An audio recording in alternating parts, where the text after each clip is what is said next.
naman may pila. Siya.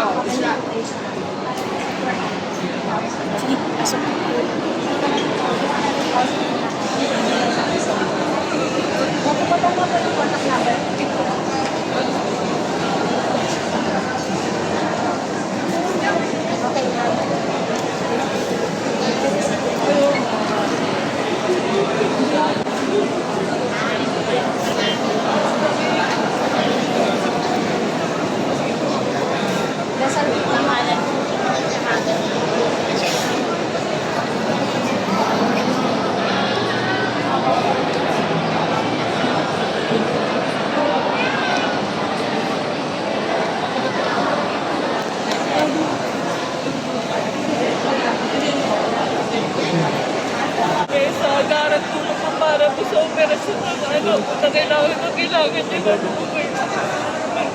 Maraming salamat.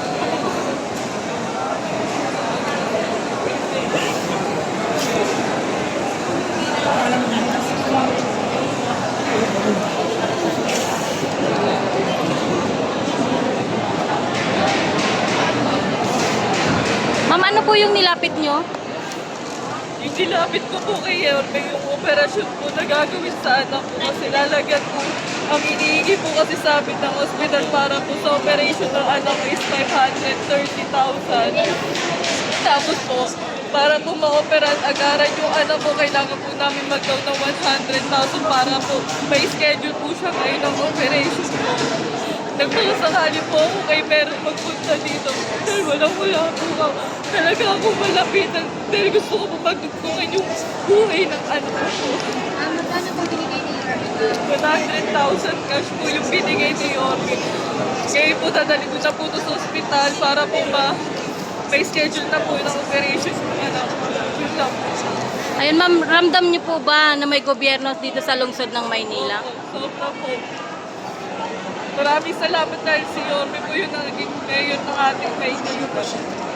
Thank you po. Sabi niyo po sa programa ngayon na may program dito sa District 1. Una, salamat kay Lloyd. Salamat kay Mayor. Hindi ko akalain na siya yung makakaharap ko ngayon. At the same time, napaiyak ako kasi tinitigan niya ako eh. Sabi niya, kung bibigyan ba kita ng pangangailangan mo, makakarinig ka na, which is 130,000. Makakabili ka na ng hearing aid. So sabi ko, opo, yun. Doon ako naiyak. Doon ako naiyak sa kanya. So yun, thank you talaga kay Mayor. Saka sa paagapay program. Magkano po binigay sa 130. Ang kailangan ko 180. Pero nag-grant na ni SSS yung ni DSWD last month, which is 50,000. At sabi ni Mayor, kung bibigyan ba kita ng 130, makakatulong sa'yo ito, malaking tulong na. Sobrang laking tulong po. Yun. Ano sabi mo sa programa, sir? Ano niyo po nalaman ito programa? Nilapit ako ni chairman namin, Barangay 69, kay Chairman Marie. Maraming salamat. And yun, doon ko nalaman na mayroong program na ganito. Saka yung mga pinopost niyo, na nalaman ko rin na may kaagapay program. Kaya maraming salamat. Malaking tulong siya.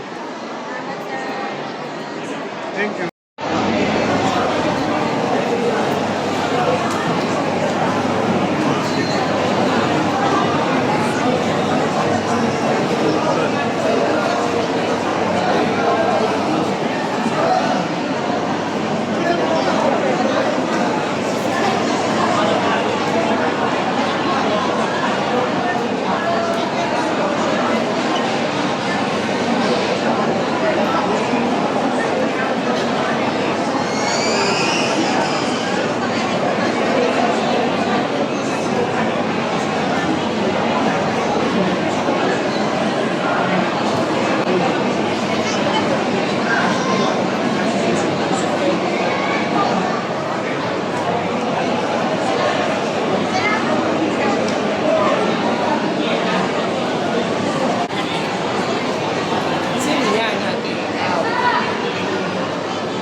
daw ako magpupunta.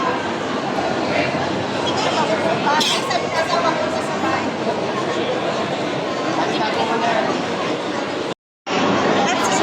Okay na. Hi, ako po si Rosalie Santos sa Barangay 85 po. Binigyan po ako ng pang-primo ni Mayor na 100,000. Bale, ano po yung nilapit nyo sa kanya? Pang-primo ko po. Minsan, Expect niyo po ba ma'am na makakatanggap kayo ng ganito kalaking Hindi talaga. Kaya, kasi primo ko dapat ng Tuesday.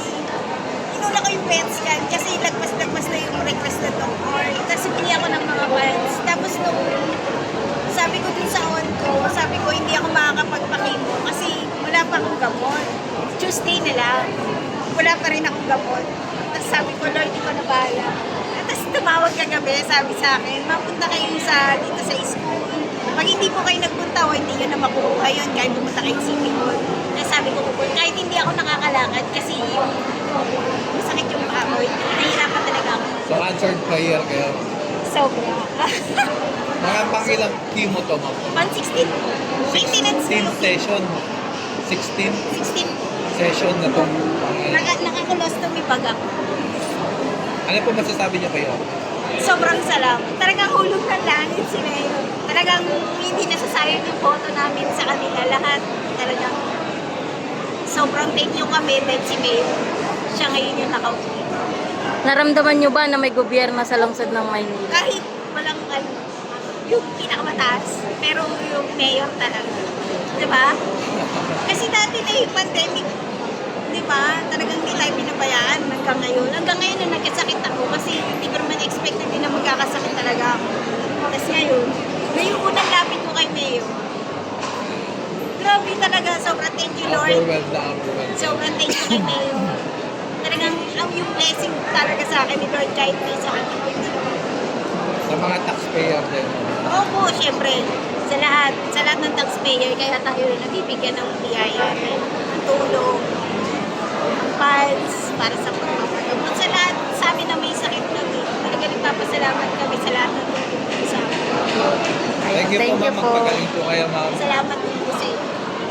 Ako si Dolores Eugenio, humingi ng tulong kay Yorme. Nagpapasalamat ako dahil binigyan ninyo malaki nakakabawas sa gastusin ko. Kaya taos puso po ako nagpapasalamat sa ibinigay ng tulong sa akin. Ay, bali magkano po yung binigay na tulong ng ating lungsod ng Manila? 78,000. Ayan. Ramdam nyo po ba na may gobyerno sa lungsod ng Maynila? Kay Yorme po, kasi marami na po akong nakapitan. Wala namang tugon, kay Yorme lang. Kaya nagpasalamat po ako sa kayo. Bali, ano po yung lapit nyo, Nay? Ano po ako yung endoscopy, ultrasound biopsy. Kasi yung lapay ko, titignan nila kung cancer rate. Pero may cancer na ako, stage 4, carcinoid tumor. Una kong sakit na nag-diagnose sa akin na mayroon akong cancer. Ngayon ang titignan sa akin naman yung lapay ko, yung cancer. Ayan. Mensahe na lang po sa ating Yorme. Mensahe po sa kanya. Ano po yung message? Maraming salamat po kay Yorme sa pagbibigay ko sa kanya ng sulat. Natugunan niya po ng madaling-madali para mapagamot po ako. Maraming po salamat sa inyo. Ayan. Thank you po.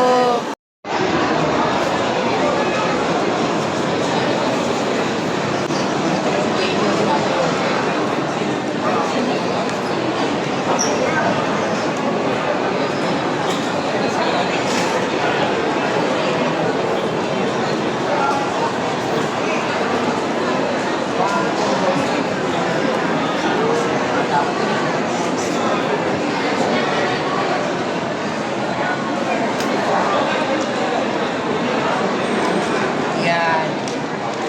Pagaling ka.